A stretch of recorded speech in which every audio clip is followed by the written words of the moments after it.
The Los Angeles Clippers will host the surprising Sacramento Kings in what will be a tiebreaker on the season. Both teams are top six in the Western Conference, but one team is finally starting to click with both of their superstars healthy and finally available in the lineup. Now, what are you looking forward to in this matchup? Because the Sacramento Kings have been balling all season. You know what? That this could be a potential playoff matchup round one, depending on where they end up. Like, I'm looking to see how this team will play together because I may be watching this same team play a 7-game series in round Yes. one of the Western Conference. It's possible. I mean, right now, after the All Star break, they were ranking with 3 and 4, with Kings being 3, Clippers being number 4. Anything can change. I believe this is going to be the first Clippers game after All Star break, and this will be the second Kings game after the All Star break. So as we know, seeding can always change, but I believe they'll Mhm. remain in the top 6. And this could be a potential a 7 series matchup. So that's what I'm looking forward to because yes, as you mentioned, the Kings are surprising. I did not expect the Kings to be this high up in the standings for the Western Conference, but I attribute that to Mike Brown.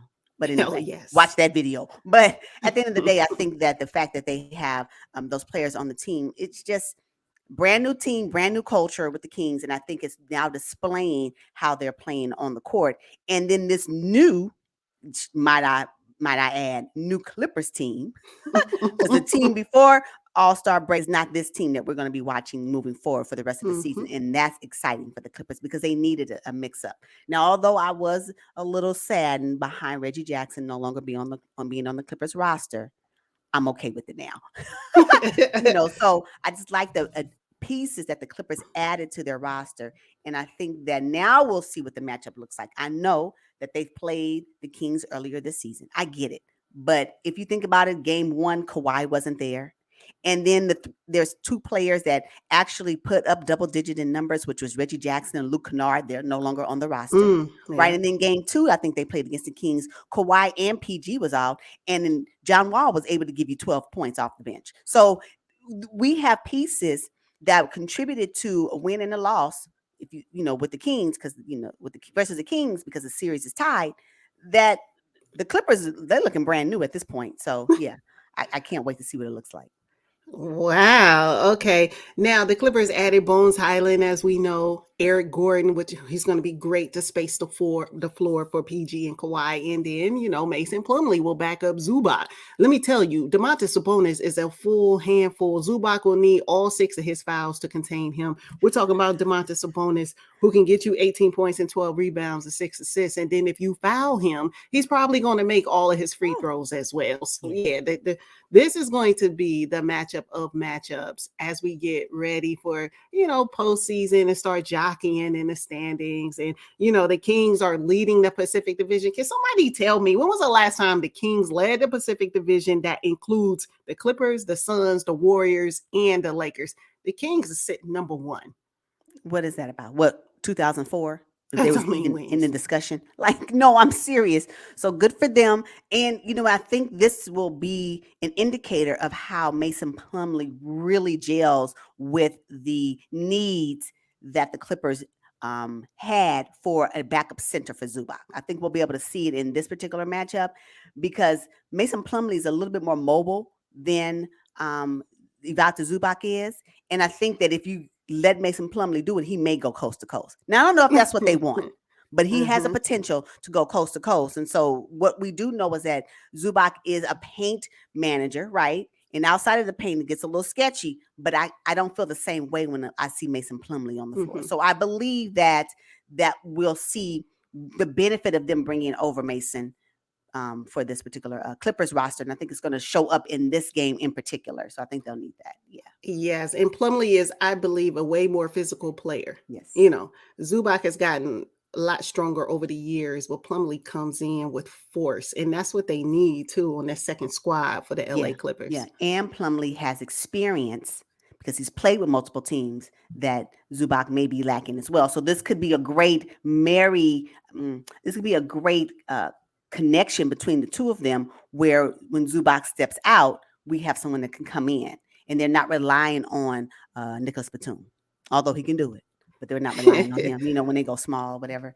Yeah. Also, another thing that I really hope Norman Powell plays, because for me, Norman Powell is a juggernaut off the bench. He's going to give you. You just may get 20. So he can help propel the Clippers when we're talking about winning.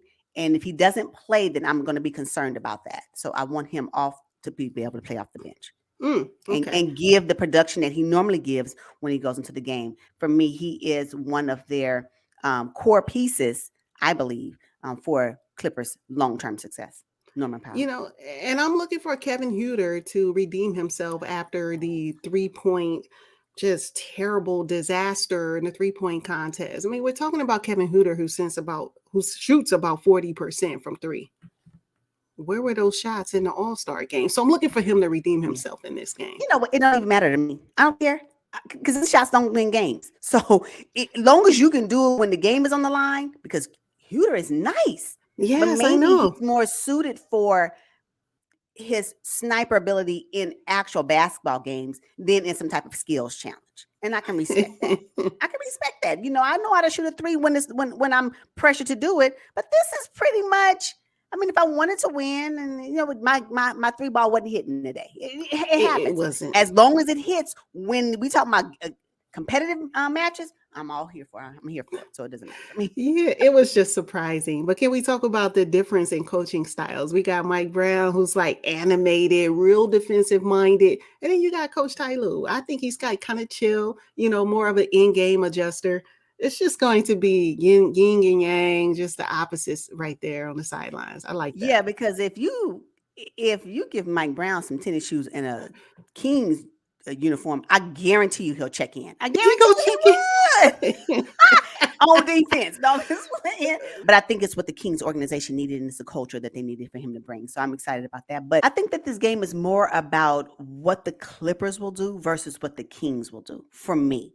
Because again, this Clippers squad is really a new squad. We're talking about this may be the third game that they've played together. 2 games prior to All-Star game, and then this is the first game after All-Star break. So I just think that seeing whatever this looks like for the Clippers is what we'll see as the season ends and what they'll bring into the postseason. I still believe that is critical for me to know if I can put my trust back into the Clippers to go the distance in the postseason. So yeah. You know what? Do you think the Clippers are deeper than the Kings? I think so. Yeah. I Is it think because of their so. pickups? Yes. The Clippers, especially at point guard position. I mean, you got Terrence Mann and Bones Highland, and Eric Gordon can also chip in as a point guard position, even though he's more of a shooting guard. So, yeah, the Kings, after De'Aaron Fox, you got Davion Mitchell, and then it kind of falls off. Well, I tell you one thing, my trust is in the Sacramento Kings because they've won some pretty good matchups, and I think that they'll win this matchup too. Who you have on this? I have the Clippers. I have the Clippers coming out only because from what we know today, the Clippers will be whole in their roster, right? The only concern I have is where will Norman Powell sit. And other than that, I think we'll be okay. So I think the Clippers will be victorious in this matchup, but I think it'll be very competitive, and I can't wait to see it. I wonder who will outshoot, because the Clippers can give you nice 3-point shooting, and so can the Kings. What will be the determining factor in the win or loss for this particular game? Will it be 3-point shooting? Will it be free throws? What will it be? I can't wait to find out what that outcome will be, because I think that will be the thing that these teams need to take with them to their next matchups, because once we get down to the postseason, they better have those holes filled or it's going to be a problem.